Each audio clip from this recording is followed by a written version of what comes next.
അസ്സലാമു അലൈക്കും വറഹ്മത്തുള്ളാഹി. അൽഹംദുലില്ലാഹി റബ്ബിൽ ആലമീൻ വസ്സലാത്തു വസ്സലാമു അലാ അഷ്റഫിൽ മുർസലീൻ വഅലാ ആലിഹി വസഹ്ബിഹി വസല്ലം.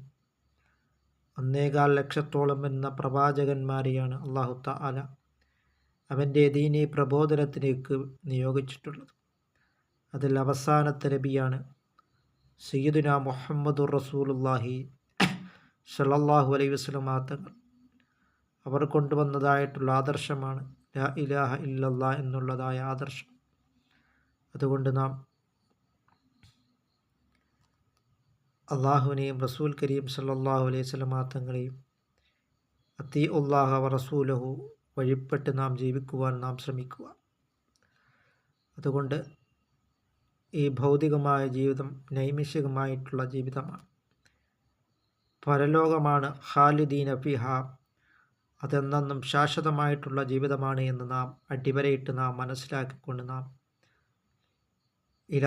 അള്ളാഹുവിലേക്ക് നാം മടങ്ങുകയും അള്ളാഹു നൽകിയ എല്ലാ 2 കാര്യങ്ങളെപ്പറ്റി അള്ളാഹു റബ്ബുൽ ആലമീൻ ലോകരക്ഷിതാവായ അള്ളാഹുവിൻ്റെ മുന്നിൽ ചോദ്യമുണ്ടാകുന്നതാണ്.